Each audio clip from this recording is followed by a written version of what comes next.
Welcome to a journey through one of the most unsettling cases ever recorded in the history of the Ozark Mountains.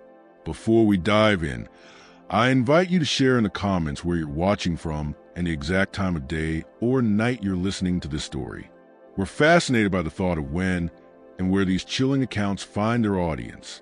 The year was 1900. The Holloway Hotel rose 3 stories high on the edge of Blackwater Creek in Newton County, Arkansas. Its presence was striking against the backdrop of the thick, wooded hills. A Victorian-style building with ornate woodwork along the eaves, tall windows, and a wide wraparound porch that gave guests sweeping views of both the creek and the distant mountains. Built in 1882 by Thomas Holloway, a former railroad man from Pennsylvania, the hotel quickly gained a reputation as a respectable stop for travelers moving through the increasingly prosperous mining region. The discovery of zinc in the nearby hills and the growing timber operations throughout the Ozarks had transformed Newton County, drawing businessmen, land speculators, and workers to what had once been a remote, quiet place. The hotel's location was carefully chosen, about 3 miles outside the county seat of Jasper, along what was then called the Harrison Pike. It offered convenience for travelers, but also the privacy that wealthier guests preferred. Surrounding the hotel was a dense forest of oak, hickory, and pine, which acted like a natural wall, keeping prying eyes from the town away. Blackwater Creek, always flowing in the background, provided not only a steady water source, but also a calming, ever-present sound. In spring and summer, wildflowers lined the road to the hotel. In autumn, the forest burned with color, and in winter, the bare, skeletal trees stood like solemn sentinels, giving the hotel an air of dignity, perfectly suited to a place that hosted serious business in the region.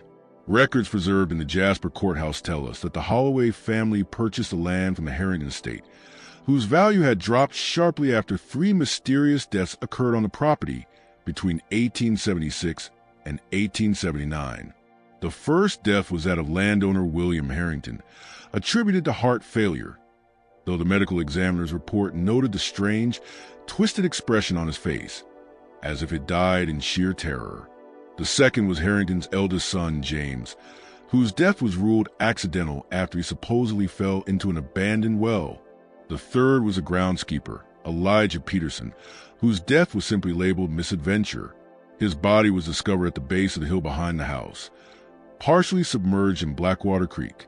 According to the deed of sale dated March 12, 1881, Thomas Holloway bought the 6-acre parcel for about 1/3 of its previous assessed value. The document carried an odd note. Elizabeth Harrington, the widow of the late William Harrington, had requested that certain underground features of property remain untouched, in keeping with family tradition. This clause was crossed out, initialed by both parties and never honored. Elizabeth Harrington moved to St. Louis immediately after the sale and refused any correspondence about the land until her death in 1897. Construction began in April 1881 and was eagerly reported by local newspapers. The Newton County Register wrote on June 3, 1881, that Mr. Holloway's new hotel will be the most modern within 50 miles, boasting indoor plumbing, gas lighting, and conveniences for the most discerning traveler. Holloway hired 20 local men for the work and brought in craftsmen from Springfield and St. Louis to handle the more technical parts of the project. What the papers didn't report was that the hotel was built directly on top of an older structure. Only the stone foundation and what Holloway described as a serviceable well chamber were preserved. By 1883, tax assessments recorded the hotel as containing 36 rooms, a dining hall, and unusually large basement facilities, which had used nearly twice the construction materials of similar hotels in the region. Years later, one of the original workers, Samuel Davies, gave an account to the County Historical Society in 1951, just before his death. In his 90s at the time, he recalled, Mr. Holloway was very particular about the basement work. Most of us locals were kept upstairs or outside. He brought in 4 men from somewhere up north to handle what he called the special work. We were told it needed extra reinforcement because of the creek's flooding risk. But those men worked mostly at night, and the basement stayed locked during the day. One morning, I came early and saw them unloading heavy metal pipes. Not the kind used for water or gas, but something different, with strange fittings. One of them quickly covered the pipes with canvas when he saw me looking. Moments later, Mr. Holloway showed up and sent me to work on the third floor for the rest of the week. The hotel opened with great celebration on January 15th, 1882. Surviving photographs show Thomas Holloway, a stocky man with a well-kept mustache and a receding hairline, standing proudly on the front steps beside his wife, Margaret. Margaret Holloway, according to contemporary accounts, was a quiet, pale woman originally from Baltimore, whose family had ties to the shipping trade along the eastern seaboard. The couple had no children, a fact that occasionally stirred gossip among the more talkative members of Newton County society. The grand opening of the hotel drew prominent citizens from all over the county, along with representatives from several mining and timber companies with business in the region. The local paper described the event as the most significant social gathering in living memory, a symbol of Newton County's progress toward the kind of refinement and modernity found in more established towns. For the first 18 years of its operation, the Holloway Hotel built a reputation for comfort, cleanliness, and respectability. Business records filed for tax purposes show steady revenue growth through the 1880s, with only a slight dip during the economic panic of 1893 before rebounding in the years that followed. Thomas Holloway became a well-respected figure in local business circles. He served on the town council between 1885 and 1889 and frequently contributed to community projects, including the construction of a new schoolhouse in 1887 and repairs to the courthouse in 1890. Nothing in the surviving public documents hinted at financial troubles, but later investigations would reveal that Holloway kept a separate set of books that told a far more troubling story. Personal letters found among the papers of Joshua Williams, president of the First National Bank of Jasper, indicate that by late 1898, Holloway was deeply overextended. He had invested heavily in several speculative mining ventures that failed to pay off. In a letter dated November 22, 1898, Williams wrote to his brother in Little Rock, "Thomas Holloway approached me yesterday seeking additional financing for his latest venture in the Buffalo River region. I regret that circumstances forced me to refuse. His previous 3 attempts at mineral development have proven disappointing, and the bank's directors will not approve further exposure." He did not take the news well, muttering something about alternative arrangements as he departed. "I fear his financial situation may be more precarious than most realize." A separate ledger, discovered during the 1964 investigation, revealed that by January 1899, the hotel was running at a significant loss. Mortgage payments were 3 months overdue, and suppliers were threatening to cut off credit. Holloway's entries in the ledger show increasingly desperate attempts to secure new funding, reaching out to investors as far away as St. Louis and Kansas City. One cryptic note from February 1899 simply read, "All conventional avenues exhausted. Must consider M's suggestion regarding Baltimore connections, though the humiliation will be considerable." The first sign that something was amiss appeared in the Newton County Register on April 17, 1900. A tiny notice reported the disappearance of Mary Carver, a 29-year-old seamstress from Springfield, who had been staying at the hotel while completing work for several well-known local families. The notice was brief, just 3 lines buried between ads for patent medicines and a farm auction. Miss Mary Carver, recently of Springfield and temporarily residing at the Holloway Hotel, has departed the area without notice, leaving several commissions unfinished. Parties with outstanding arrangements are advised to contact Madam Ellsworth's dressmaking in Jasper for completion of work. Her absence was not considered suspicious. Women frequently moved on without warning in those days, and with the uncertain economy, sudden departures were commonplace. But what the notice didn't mention was chilling. Mary Carver had left behind a half-finished dress for the daughter of County Commissioner Harold Williams, along with her sewing kit patterns and all her personal effects. These were discovered in room 31, on the eastern wing of the second floor by a chambermaid 2 days after Carver was last seen at dinner. The chambermaid, later identified as Mary Ellis, reported her findings to Thomas Holloway, who assured her he would inform the authorities. No official report was filed until Commissioner Williams personally followed up 10 days later. The commissioner's personal journal, made available to investigators in 1964 by his grandson, contains an entry dated April 27, 1900, called upon Thomas Holloway today regarding the Carver woman's disappearance. Elizabeth's dress remains unfinished, and Mrs. Williams is most displeased. Holloway claims a woman departed without notice, leaving her possessions behind, which he had already disposed of as abandoned. When I suggested this behavior seemed inconsistent with a professional seamstress's reputation, he became agitated, insisting she had mentioned plans to seek work in Kansas City. I find this explanation unsatisfactory, but see little to be gained from further inquiry into a dressmaking matter. Have arranged for Madame Ellsworth to complete Elizabeth's dress, though at considerable additional expense. Williams never mentioned the incident again, apparently regarding it as a minor inconvenience rather than a cause for alarm. This reflected the broader social attitudes of the time, especially toward unmarried women without family connections.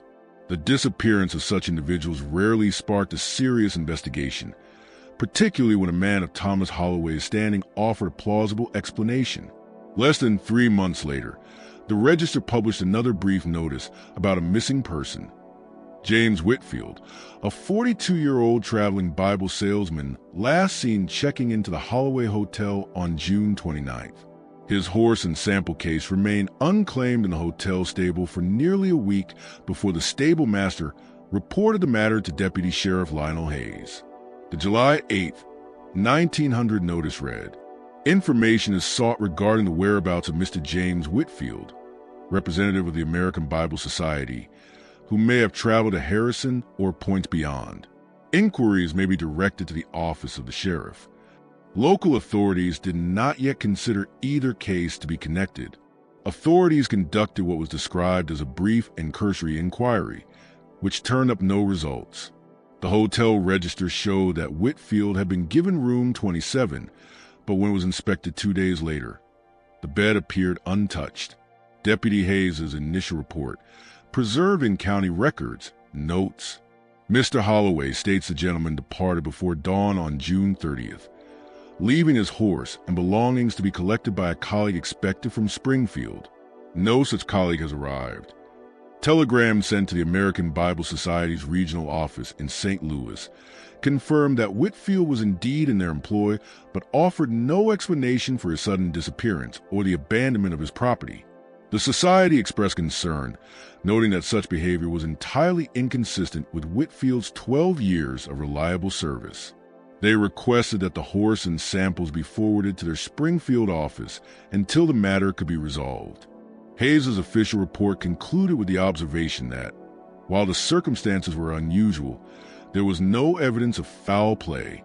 The case would remain open, pending further information.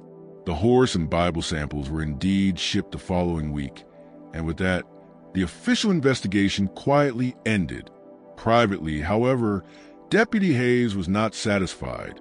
He began keeping separate notes on the incident, particularly after discovering that Whitfield had been assigned a room in the same wing of the hotel as Mary Carver.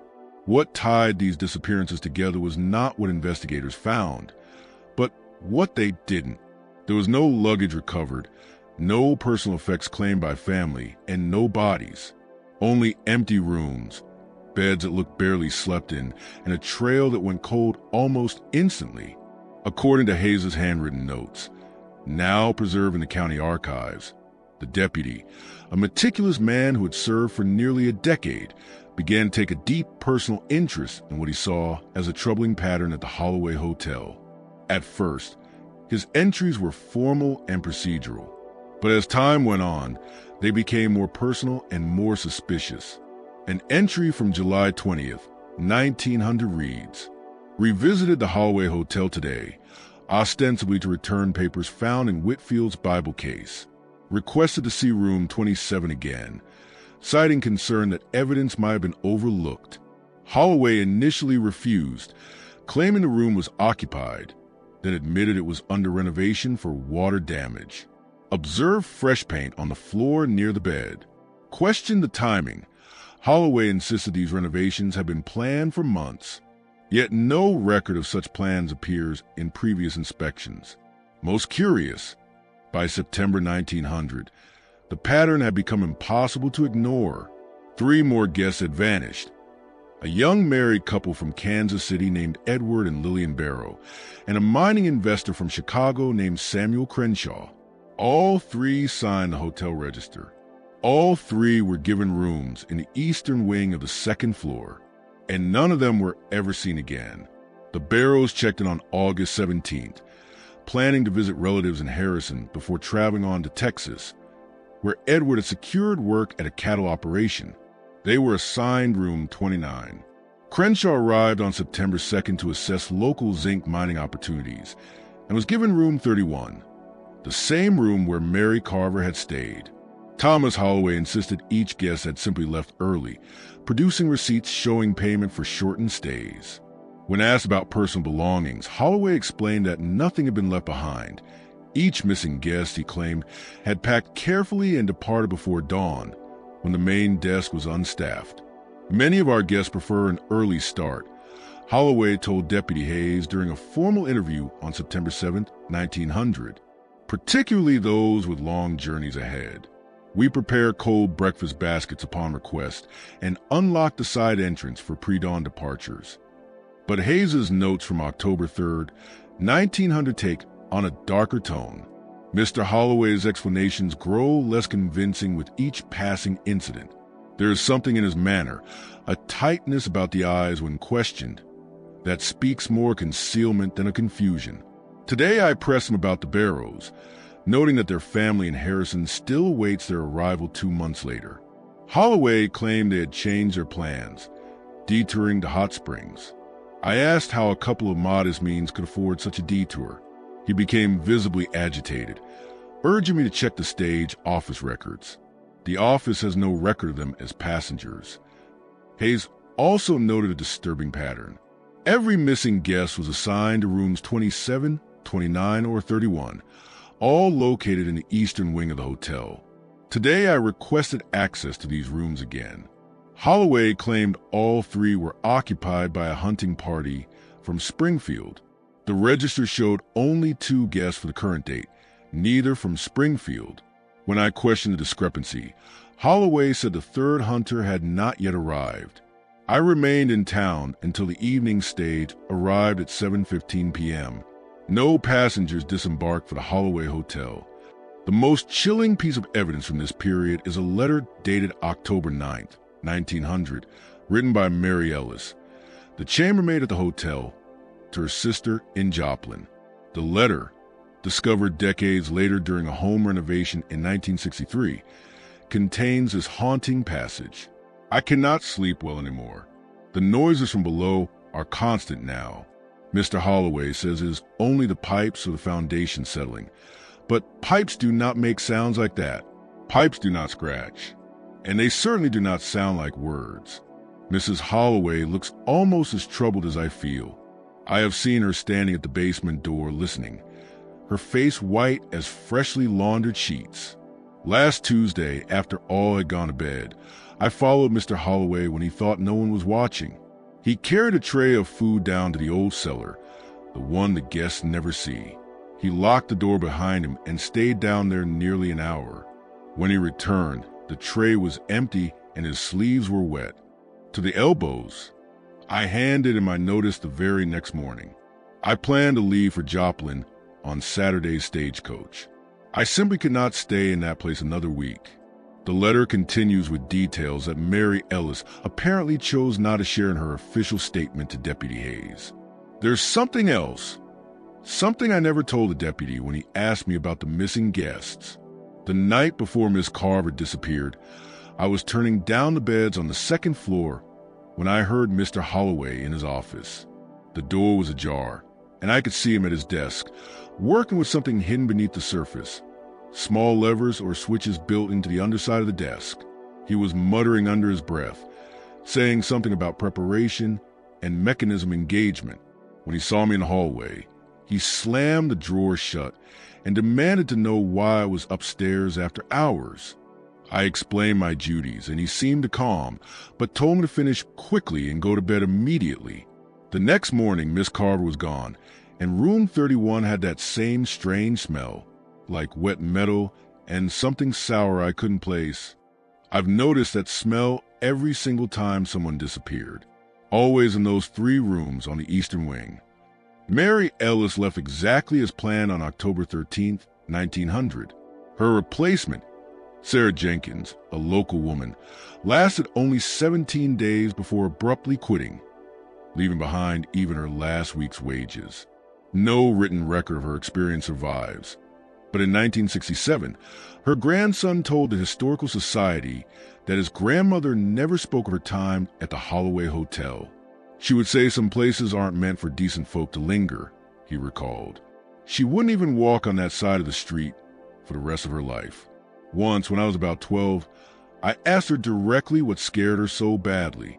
She just stared at me for a long time and finally said, "Some things hunger in ways that can't be satisfied. Some appetites only grow with feeding." She wouldn't say another word. Despite the growing unease, the hotel continued to operate to the fall of 1900, but local newspapers began to report that occupancy was declining.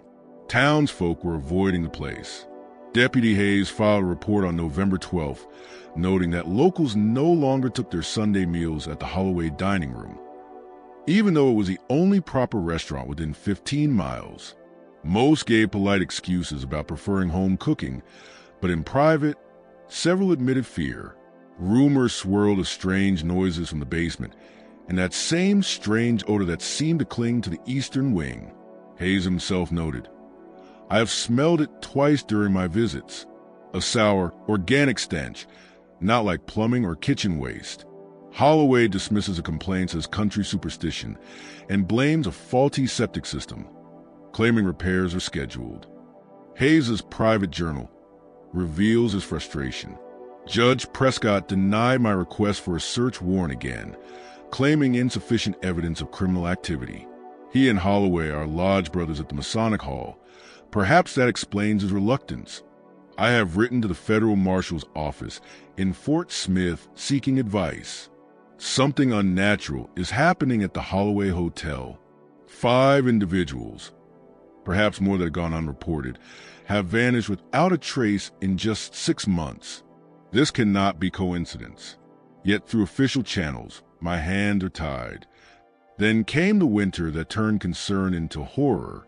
On December 7th, 1900, a catastrophic ice storm struck the Ozarks, toppling telegraph lines and blocking roads with frozen debris. Temperatures plunged to record lows. Meteorological record confirmed overnight readings of 15 degrees below 0 Fahrenheit. The Holloway Hotel, equipped with its own generator, became a refuge for the stranded. County records confirm that 17 travelers checked in during the storm. A family of 4 from Eureka Springs, 3 salesmen from St. Louis, a retired schoolteacher from Fayetteville, 2 sisters en route to relatives in Harrison, and several others whose names were listed only as initials. The temperature never rose above freezing for 11 straight days. On December 28th, the Eureka Springs Gazette published a notice. Information sought regarding the whereabouts of the Edward Thornton family, Edward, Martha, and children Samuel, 9, and Emma, 7, who departed Eureka Springs on December 5th en route to Harrison. The family may have sought shelter during the recent severe weather.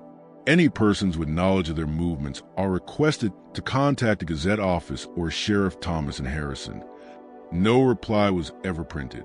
When the roads finally cleared on December 19th, only Thomas Holloway and his wife Margaret were still at the hotel. According to their statement, all guests had left as soon as the roads reopened, but no one in town reported seeing a single traveler depart. The stagecoach service had no record of passengers. The train station reported no unusual ticket sales. When Deputy Hayes specifically inquired about the Thornton family, Holloway produced a register entry showing they had stayed for only 3 nights. despite the storm lasting nearly 2 weeks. Hayes noted grimly in his private journal, "No family, especially one with 2 young children, could have departed into weather still at 0 degrees with roads nearly impassable. The explanation defies reason and human capability." A journal entry from December 21st reveals Hayes' growing alarm. "I visited the hotel again today, under the pretense of asking about mail deliveries that might have been delayed by the storm. The atmosphere inside has changed. Margaret Holloway, always reserved, now seems openly terrified. Her hands shook as she poured tea, and she jumped violently at a noise from the basement. A dull, heavy thud, followed by what sounded like scraping. Thomas brushed it off, saying it was just ice sliding off the roof onto the cellar doors. But the temperature has not risen above freezing for days. No thaw could have caused that sound. What disturbed me most was their reaction when I asked specifically about the Thornton children, whether they had seemed well when they departed. Margaret dropped her teacup, shattering it on the floor, while Thomas's face turned dark red. He insisted all guests had left in good health, then abruptly ended our meeting, claiming urgent business in the kitchen." Hayes continued in his journal, "Before leaving, I managed to speak briefly with Mrs. Abernathy, the cook who has worked at the hotel since it first opened. She was pale, nervous, and wouldn't meet my eye. But when I mentioned the noises from the basement, she whispered, 'It's hungry now,' more than before." I asked her what she meant. She looked toward the kitchen door, making sure we were alone, and said, "The well beneath. It's always been there, but he's fed it too much. It wants more now, always more." She refused to explain further and hurried away as soon as Thomas re-entered the room. Now fully convinced that something sinister was happening, Deputy Hayes filed a formal request for a full search of premises. The preserved document reads, "I believe there is sufficient cause to conduct a thorough examination of all rooms, storage areas, and especially the basement facilities of the Holloway Hotel. The pattern of disappearances, combined with the recent storm during which 17 individuals allegedly departed without a single witness, cannot be dismissed as coincidence. I request authorization to inspect all areas of the property, including those not open to guests." The warrant was denied by Judge William Prescott. Later records revealed that Prescott had received a substantial loan from Thomas Holloway just 3 months earlier to cover gambling debts from a private card game in Fort Smith. A note in the judge's personal ledger, discovered years later during an unrelated investigation into judicial misconduct, records a $750 payment from Holloway on September 12, 1900, marked simply, "Private arrangement, terms as discussed." Within a week, Hayes was abruptly reassigned to the remote western edge of the county, his new duties limited to mediating disputes between isolated homesteads. His personal journal captures his frustration. The transfer comes as no surprise, but the speed with which it was executed suggests powerful interference. Prescott's involvement is obvious to anyone willing to look. I have written directly to the county prosecutor, bypassing local authorities, but I expect little result. Something unnatural is happening at the Holloway Hotel, and those who might intervene are either blind or complicit. Prosecutor Andrew Morton did reply, but not as Hayes had hoped.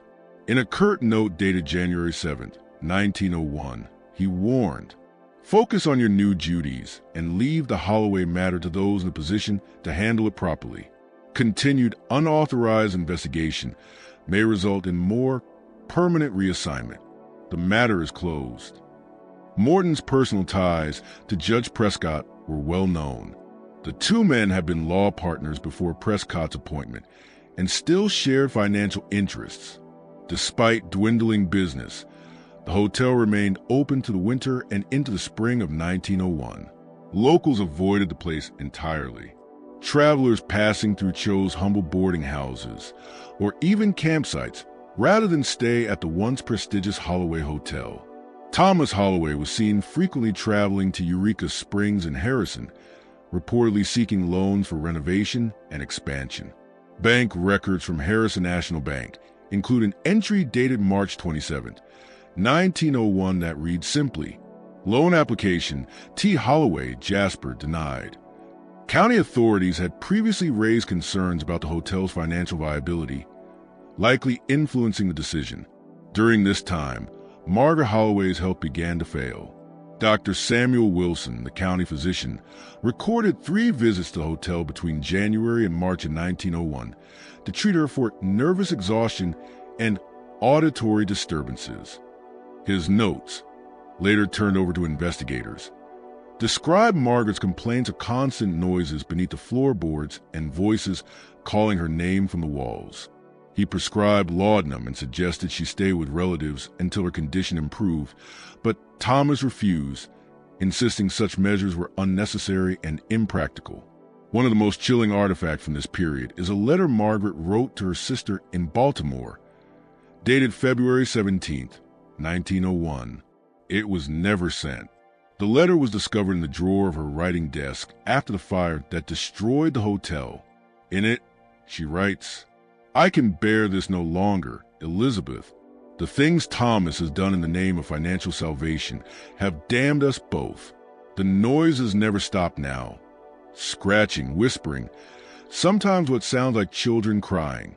He says it is only my imagination, but I have seen his face when the sounds grow louder. He knows. He still feeds it, though he promised me after December he would stop. Last week, a mineral surveyor came through town. Thomas put him in room 27. I locked myself in our quarters and claimed illness. But the sound that night, I cannot put them into words. In the morning, the surveyor was gone, his horse still in the stable. Thomas sold it 3 days later to a trader from Harrison. I have begun taking twice the laudanum Dr. Wilson prescribed. It is the only way I can sleep, though even then my dreams are filled with scratching sounds and voices calling from deep, wet places." Then, on April 3rd, he believed that what had been uncovered in 1937 confirmed his father's suspicions. "My father maintained until his death in 1934 that the disappearances tied to the Holloway Hotel were never properly investigated." Oliver Hayes wrote, "He was convinced something beneath that building was responsible and that the truth was deliberately hidden. I urge county officials to delay sealing this shaft until its full depth and contents can be examined. The families of those who vanished deserve closure. No such examination ever took place." Within a week, county crews poured fresh concrete into the secondary well shaft, sealing it permanently. Official statements cited public safety concerns, claiming the shaft corroded metalwork made collapse likely and posed a danger to anyone approaching. But rumors spread quickly through Newton County. Construction workers allegedly spoke of hearing faint sounds in the darkness below, scraping, dripping water, and something that might have been whispering. One worker, interviewed privately years later, claimed he refused to return after seeing what he described as something pale like a hand, sliding back into the darkness when the light hit it. Frederick Holloway reportedly abandoned his renovation plans soon after. The eastern wing was never rebuilt. Instead, he had the entire area fenced off and posted no trespassing signs. Locals began referring to that part of property simply as the Holloway Ruin. By the late 1940s, the hotel's remaining structures had fallen into disrepair. Vandals and curious travelers occasionally entered the property, but no one stayed long. Stories of strange lights, voices, and the smell of wet metal kept even the boldest teenagers from lingering after dark. In 1952, a traveling photographer passing through Jasper captured several images of the crumbling hotel. In one of the photos, later archived by the Newton County Historical Society, an indistinct figure appears in the blackened doorway of the eastern wing. Some insist it is simply a trick of light and shadow, but others claim the figure is bent unnaturally, as though climbing from below rather than standing upright. By 1960, the remaining structure was condemned. The county planned to demolish it entirely, but multiple accidents plagued the crew assigned to the task. 2 workers suffered severe injuries when a support beam collapsed unexpectedly, and another fell ill with a high fever after spending the night near the site. Demolition was halted, and in 1964, The property was finally purchased by a private collector of historic sites who had it stabilized but left it untouched, citing cultural significance. Today, little remains but a foundation and the charred stones of the eastern wing. But locals still swear that on quiet nights, when the wind is still, you can hear faint scratching from beneath the ground. And sometimes, if you are very unlucky, something that sounds almost like a child crying. Had floors approximately 8 inches thinner than those shown in the original plans. Chandler's notes conclude with a chilling observation. This suggests that the flooring in these rooms was deliberately modified, perhaps reinforced, or even designed to be removable. Combined with a network of channels running from the shaft below, it raises disturbing questions about the true purpose of this section of the building. Despite these findings, the Ozark Historical Society quietly suspended its restoration project in 1963, citing budgetary limitations. No further excavations were attempted. The building was stabilized to prevent collapse, but the eastern wing remained closed to the public. Interviews conducted years later with members of the restoration crew reveal that some refused to return after working near the kitchen area.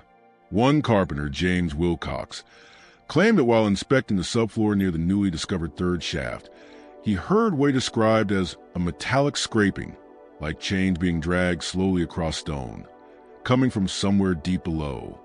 He quit the project the following morning. Over the next 2 decades, the Holloway property remained a local curiosity, visited occasionally by historians and thrill seekers, but never fully investigated. Reports of strange activity continued.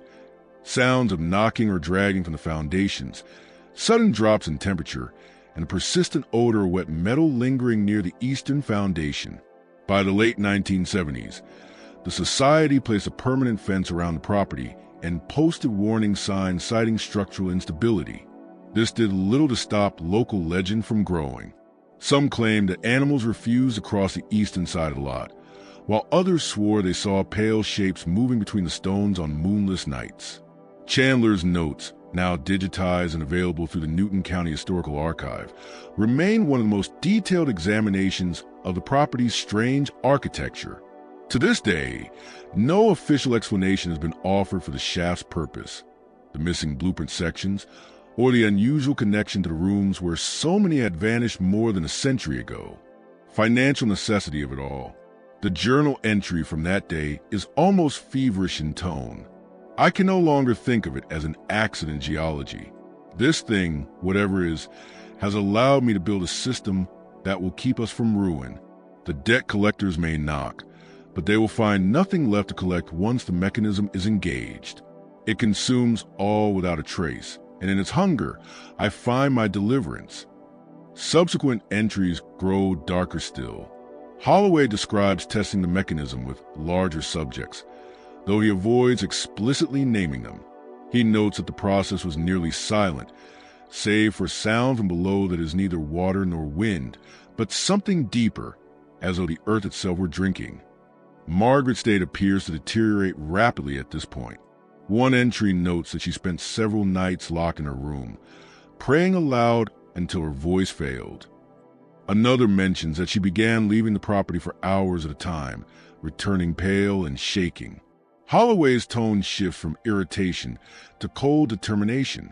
M cannot be allowed to interfere. She does not understand that this is not mere selfishness. It is survival. The hotel will remain open, and the debts will be paid. I have made arrangements that cannot be undone. The final legible entry in the journal is dated December 30th, 1899. The rooms stand ready. The system is primed. We have several parties scheduled to arrive after the holiday, and their deposits will cover the interest for 2 months at least. If the mechanism must be engaged again, then so be it. What lies below is no longer my fear. It is my ally. The journal ends abruptly after this date, with several pages violently torn from a binding. The discovery of this journal in 1964 forced the Historical Society to halt all restoration efforts indefinitely. Chandler's final report notes that the journal, combined with the architectural anomalies, strongly suggests that the Holloway disappearances were not random tragedies, but the result of deliberate and mechanical intervention.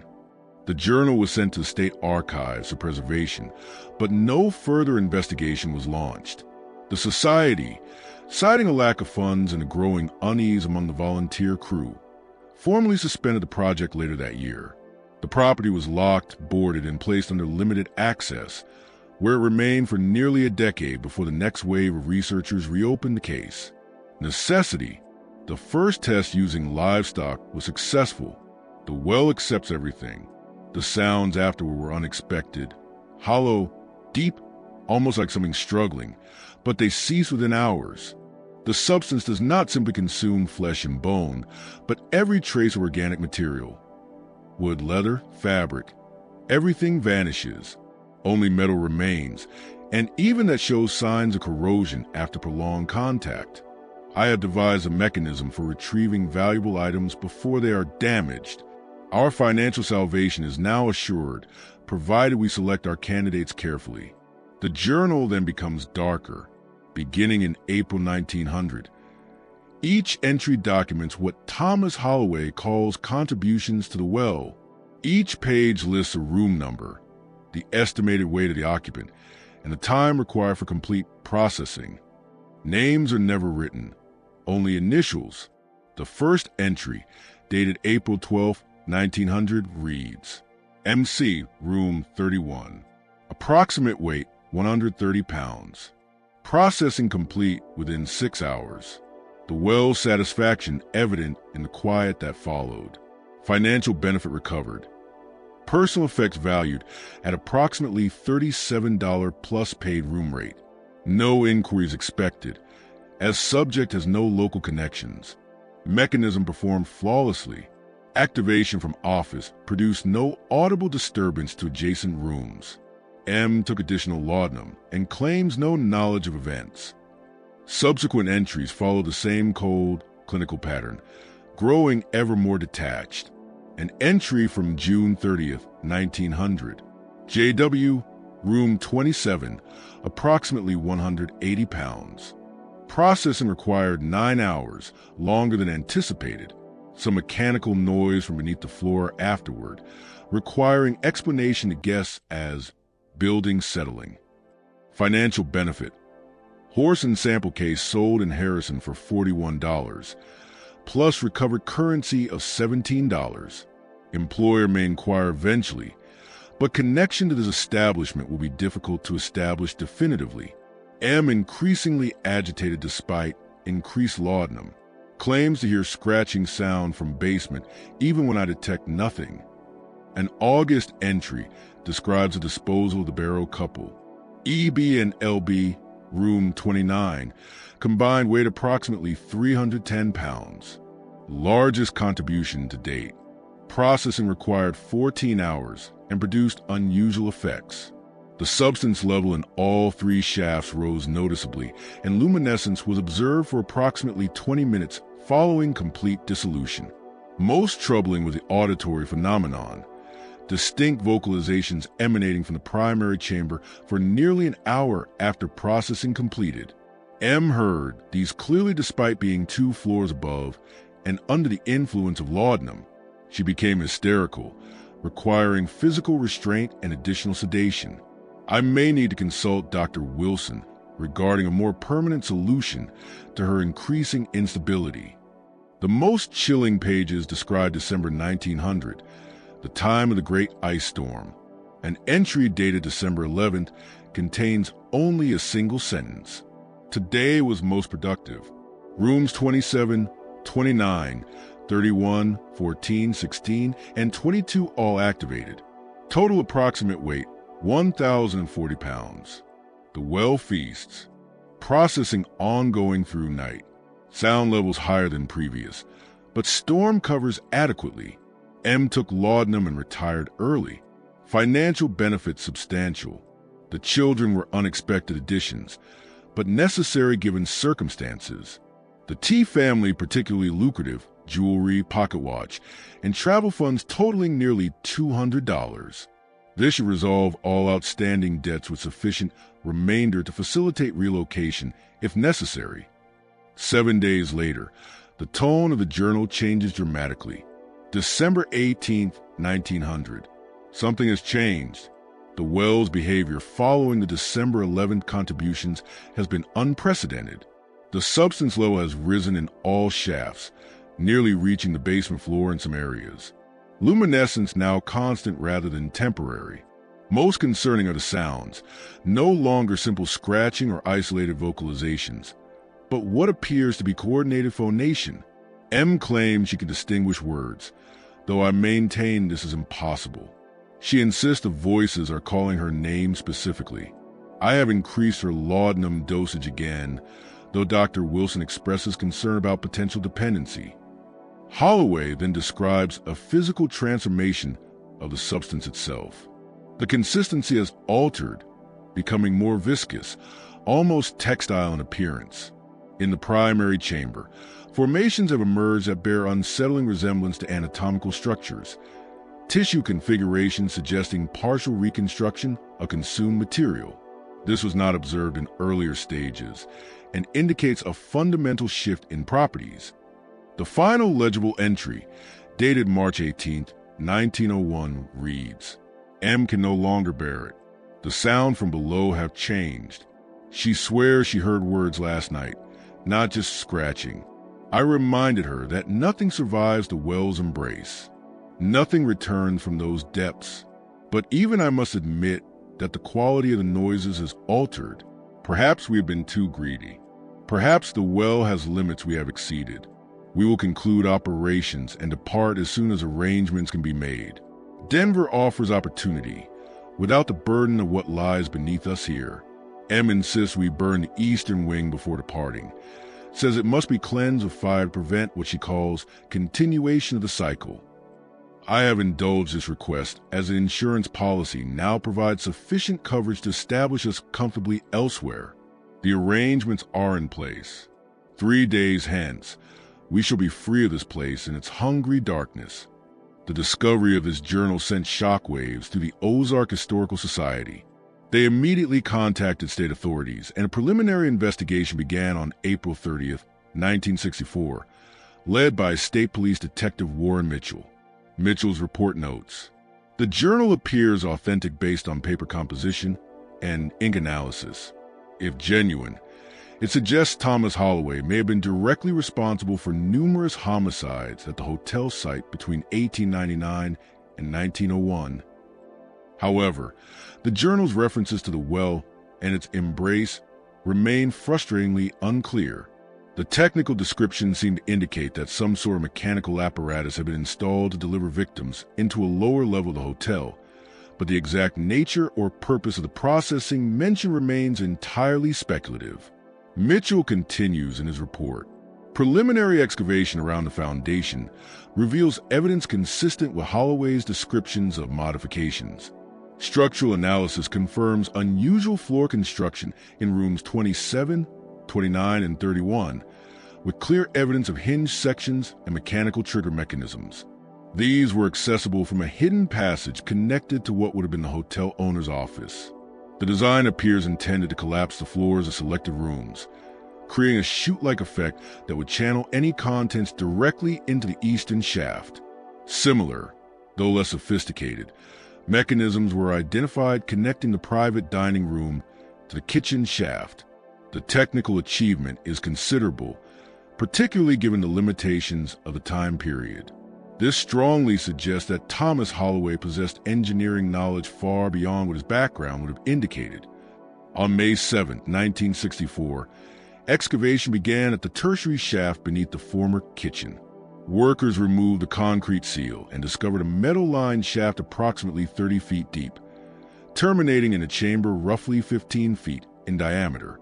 The chamber contained no recognizable human remains, but the walls showed strange staining and severe erosion. Mitchell's report describes a residue unlike any typical mineral deposits found in well structures. The substance appeared organic, with a texture eerily similar to partially dissolved animal tissue. The lower portions of the chamber walls showed significant corrosion of the metal lining. In several places, the corrosion had eaten completely through, exposing raw bedrock. Most disturbing was what they found on the chamber floor. Mitchell wrote that the space contained raised structures that defy conventional explanation. His report, accompanied by photographs now sealed in state archives, notes, "The chamber floor contains raised structures composed of material resembling calcified tissue. These structures display organizational patterns, suggesting intentional arrangement rather than random accumulation. Several formations bear unmistakable resemblance to human anatomical features. Finger-like projections, curved shapes similar to cranial structures, and in one case what appears to be a partial facial configuration, with indentations corresponding to eye sockets and a nasal cavity." Geological specialists consulted had no explanation for their origin through natural processes. Forensic analysis conducted on May 21, 1964 identified trace amounts of human hemoglobin in samples taken from the chamber walls. The same analysis also revealed the presence of an unidentified organic compound that had partially degraded the metal lining. The compound exhibited properties similar to highly concentrated digestive enzymes, but had a potency far beyond anything naturally occurring. Dr. Ella Simmons, the biochemist who conducted the analysis, wrote, "The substance bears a superficial resemblance to digestive fluids found in certain carnivorous plants, but on a scale and potency that exceeds known biological systems by several orders of magnitude. The compound remains active despite decades of exposure to air and moisture, suggesting extraordinary stability. In controlled laboratory tests, it demonstrated the capability to break down organic material, including bone and hair, completely within hours." Her report continues with a chilling observation. "Most anomalous is the behavior of the substance when combined with fresh organic material under laboratory conditions. Rather than simply dissolving the tissue samples, the substance appears to temporarily incorporate structural elements before breaking them down. Microscopic examination revealed a phase where the substance organized the digestive material into recognizable cellular structures before final dissolution. This organizing property has no parallel in known biochemical processes and suggests capabilities beyond simple digestion." As excavation continued into June, workers discovered a network of pipes connecting all three shafts, apparently designed to transport liquid from the tertiary chamber to the other two. Even more disturbing was a discovery beneath rooms 27, 29, and 31, a series of trapdoors operated by levers, accessible only from the secret passage behind the hotel office. The floors of these rooms have been built with hinged sections that, when triggered, would tilt at a sharp angle, causing anything on the floor, including beds and sleeping occupants, to slide directly into the waiting shaft below. Mitchell's team also uncovered a hidden room adjacent to the kitchen, accessible only through a concealed door in the pantry. Inside, they found shelves still holding jewelry, watches, wallets, and other personal effects, items that matched descriptions of possessions belonging to people who had vanished from a hotel. A leather-bound ledger was also discovered in this room. It contained meticulous records of recovered items and their subsequent sale or disposition, with entries matching the dates of known disappearances. Detective Mitchell's final report, submitted August 12, 1964, concluded, "Evidence suggests that Thomas Holloway modified the hotel to enable the murder of selected guests, primarily those unlikely to be immediately missed, such as traveling salesmen, unmarried women, and transient couples with no local ties. The victims were dropped through trapdoors into a shaft leading to a chamber beneath the building. What happened in that chamber remains speculative, though chemical analysis strongly suggests the presence of a highly corrosive, possibly organic substance used to dispose of remains.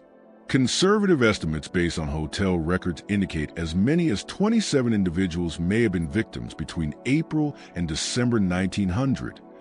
The report recommended a renewed effort to trace Thomas and Margaret Holloway, but preliminary research had already established that both had died in Denver, Thomas in 1917 of liver failure, and Margaret in 1910 of what was recorded as nervous exhaustion, with hospital records from St. Mary's Sanitarium in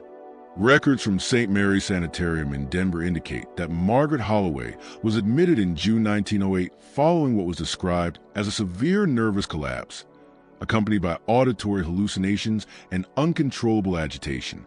Notes from her attending physician, preserved in the sanitarium's archives, describe Margaret's persistent claims of hearing voices through the floorboards and her unshakable conviction that something had followed the family from their previous home.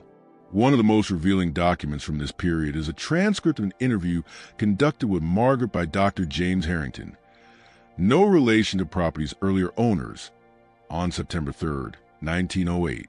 In this interview, Margaret gives a chilling account. Asterisk, they're not gone, you see. That's what Thomas doesn't understand.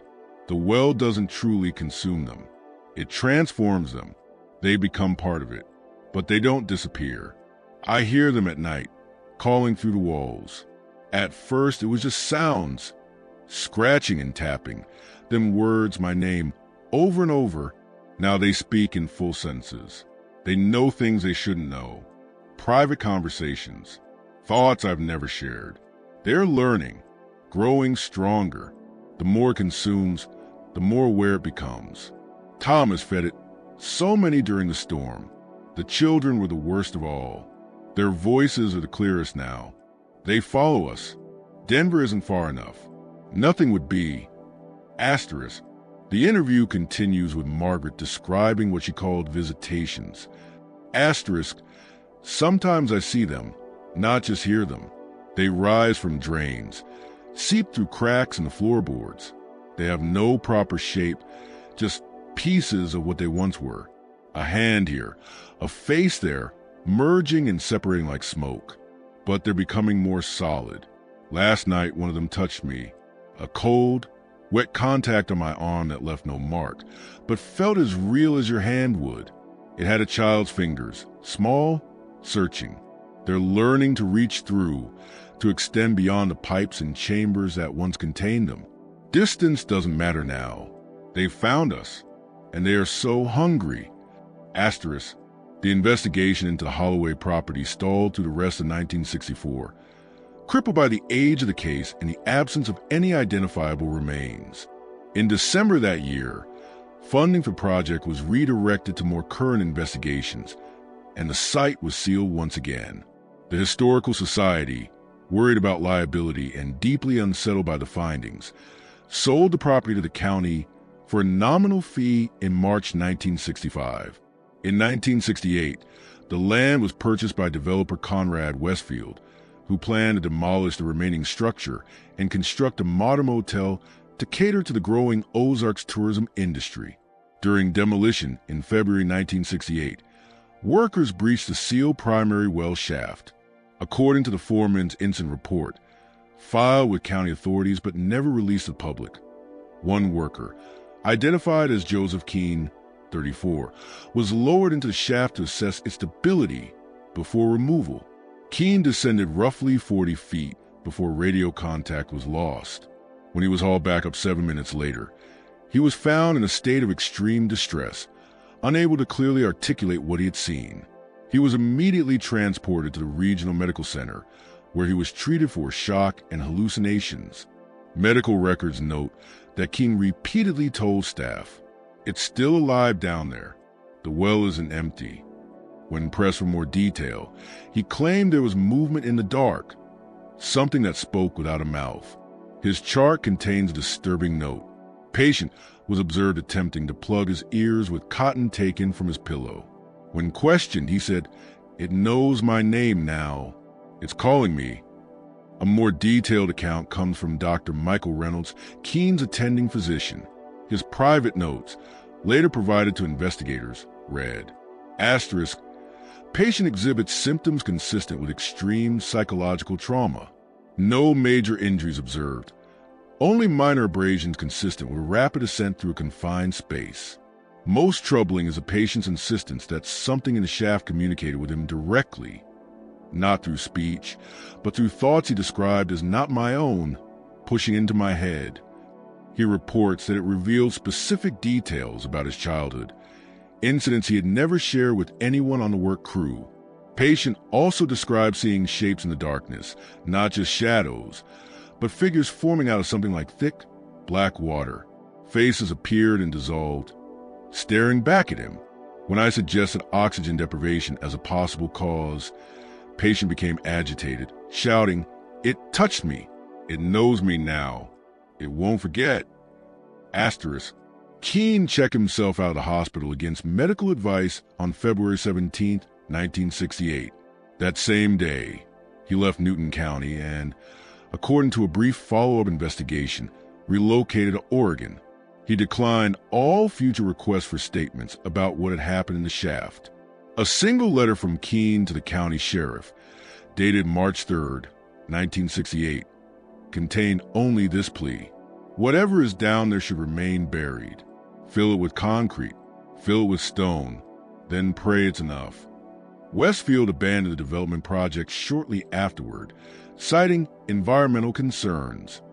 The property was again sold to the county for a nominal sum and officially designated as unsuitable for future development. County records state that in March 1968, approximately 30 cubic yards of concrete were poured into all 3 shafts. A work order notes that the concrete mix was combined with additional materials at the request of the county engineer, specifically rock salt, quicklime, and unusually blessed water provided by the local Baptist pastor.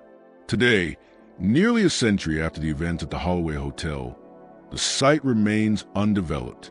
Local ordinances strictly prohibit excavation deeper than 6 feet in the area. A small marker, erected by the Historical Society in 1969, simply identifies the site as the former location of a hotel with no mention of its dark past.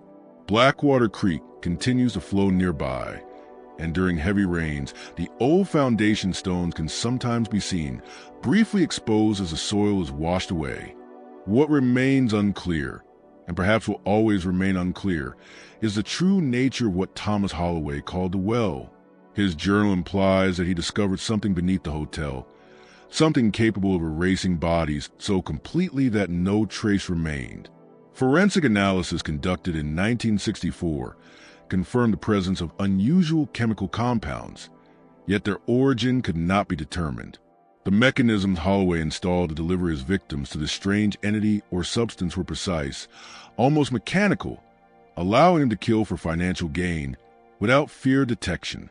Some researchers have argued that Holloway may have stumbled upon a natural geological feature, perhaps a sinkhole harboring a rare combination of microorganisms and minerals that rapidly accelerated decomposition. Professor James Thornon, a geologist who briefly surveyed the site in 1966, proposed that certain limestone formations in the Ozarks do indeed contain unusual bacterial colonies capable of breaking down organic matter at alarming rates. These colonies typically form in sealed, subterranean environments with unique chemical conditions. If this theory is correct, what Holloway called a well may have been such a formation, though his own words suggest something far stranger, something beyond the limits of current science. Others dismiss the supernatural entirely, suggesting that Holloway relied on strong acids or industrial chemicals to destroy the evidence of his crimes, and that the journal's cryptic language was either a deliberate smokescreen or the product of a guilty, unstable mind. Dr. Catherine Mills, a forensic psychologist who reviewed the case in 1972, argued that Holloway's writings show classic signs of psychological distancing, a pattern seen in many serial killers who invent elaborate justifications for their crimes. In this interpretation, the well was never a real entity at all, but projection of Holloway's own murderous urges, a way for him to tell himself that he was simply serving some external hunger rather than acting on his own will. But even this theory fails to explain everything. The scratching noises heard by multiple witnesses, the strange vocalizations, and if Mary Ellis and Margaret Holloway are to be believed, the words. And it certainly does not explain the terror experienced by Joseph Keene during his descent into the well shaft in 1968, decades after the last known victim was cast into its depths. Perhaps the most disturbing discovery comes from the final pages of Detective Mitchell's investigation, which were filed separately and restricted to senior personnel only. In July of 1964, investigators lowered an audio recorder into the tertiary shaft. It captured nearly 8 minutes of sound before abruptly failing. For most of the recording, only natural noises could be heard: dripping water, shifting earth, the distant rumble of groundwater. But in the final minute, the tape revealed something else, a rhythmic scraping sound, followed by faint voice-like patterns. Though no words could be clearly identified, audio technicians insisted they carried the cadence of speech. The tape was scheduled to be sent to a federal facility for enhanced analysis in September 1964, but transport records indicate it never arrived. All copies were said to have been destroyed in a mysterious fire that consumed the evidence storage facility a month later. Detective Mitchell petitioned to have the investigation reopened in 1965, but was denied. He retired early the next year and moved to Arizona, where he died in 1972. Among his personal papers, later donated to the state archives by his daughter, lies a single chilling note about the Holloway case. Some investigations are best left unfinished. Some answers would only trade mystery for madness. But perhaps the most haunting revelation comes from Mitchell's private diary. An entry dated August 17, 1964, reads, "The text finally cleaned up that recording from the shaft. They stripped away the noise, amplified the voices. I wish they hadn't. What we're hearing isn't random. It's voices, many voices speaking together, with individual voices breaking free for just a moment before being swallowed back into the chorus. The words are in English, though warped as if spoken underwater. They repeat the same phrases. Feed us, join us, find us." But worst of all was the final voice. A child's voice, clear and separate, crying out, "Mommy, I'm still here. We're all still here." I ordered every copy destroyed. Some things must never be kept, not even as evidence. Today, the Holloway Hotel has faded from local memory.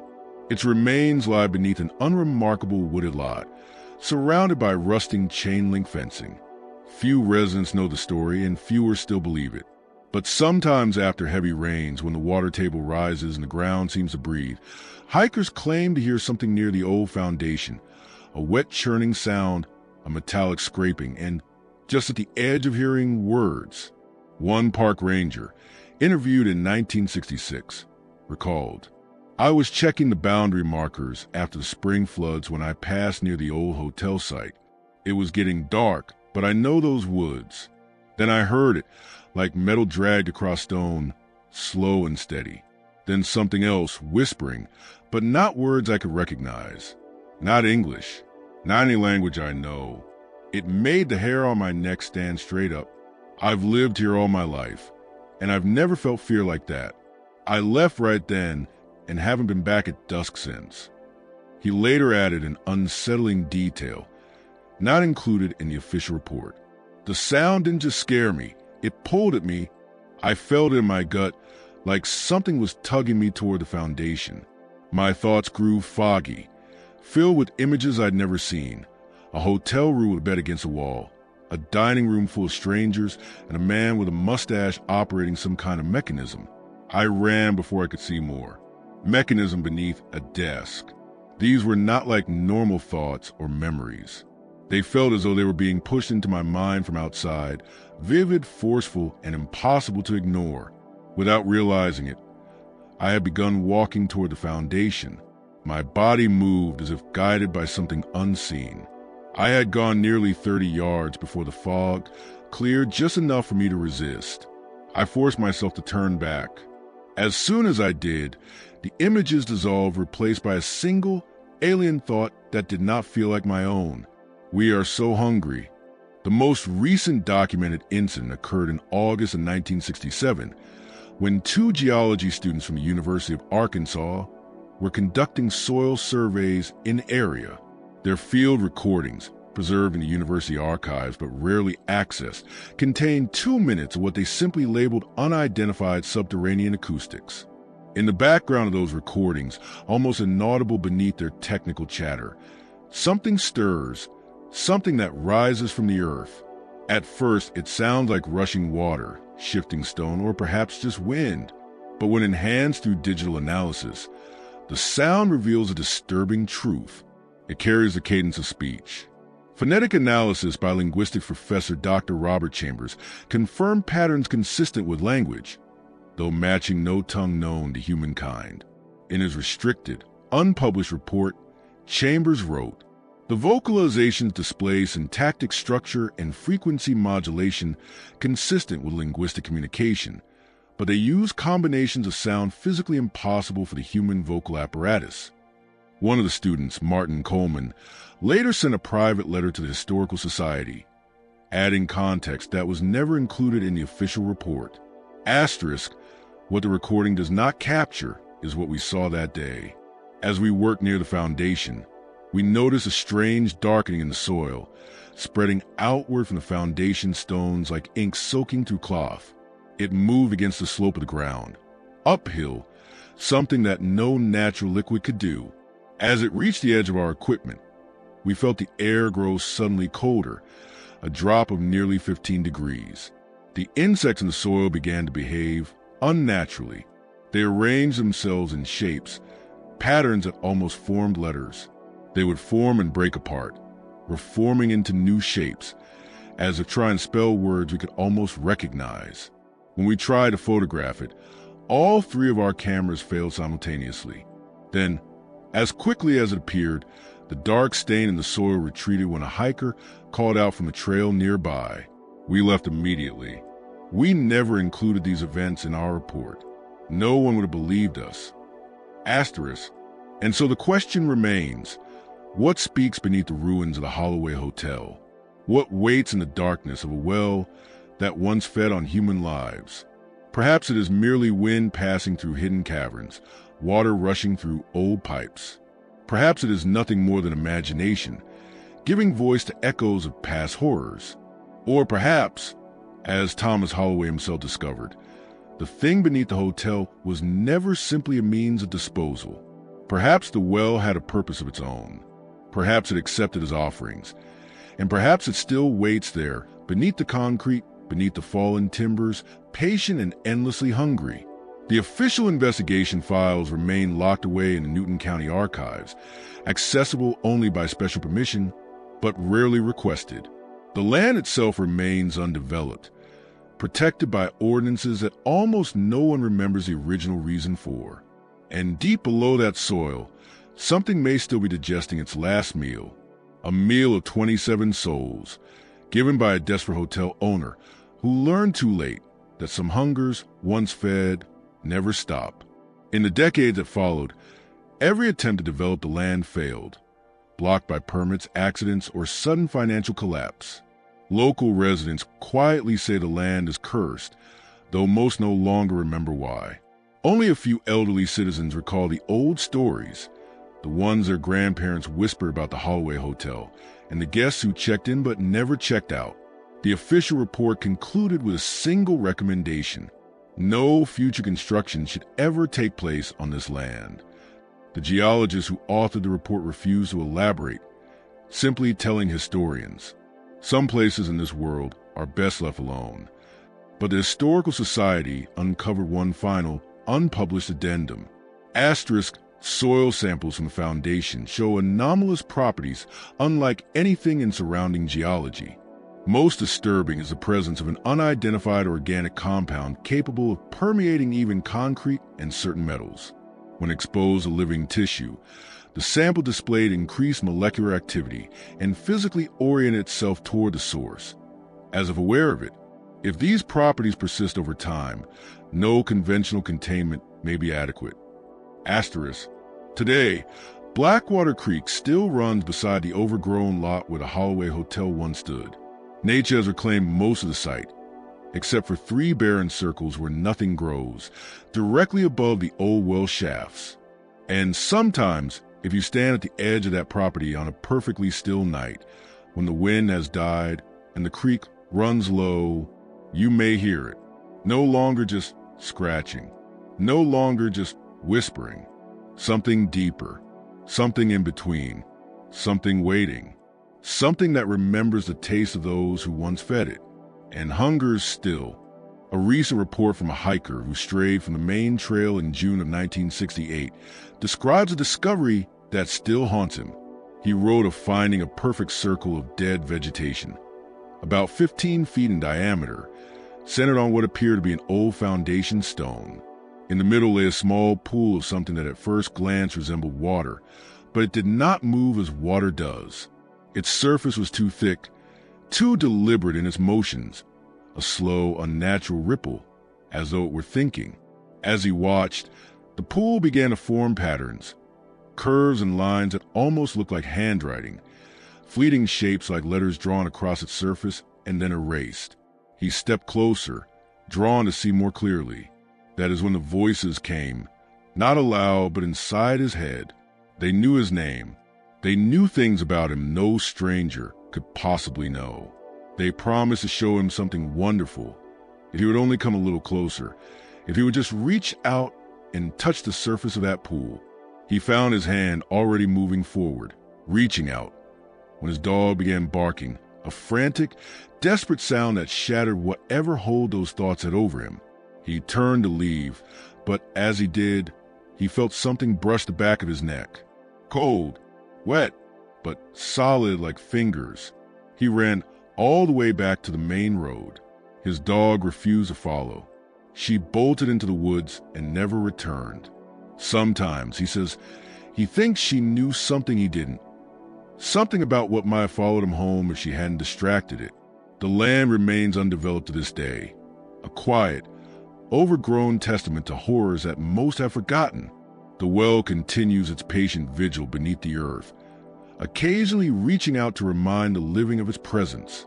And Thomas Holloway's desperate scheme to save his fortune lingers on, a warning etched into the soil itself. Some bargains extract cost far beyond their apparent price. And some hungers, once awakened, can never truly be satisfied.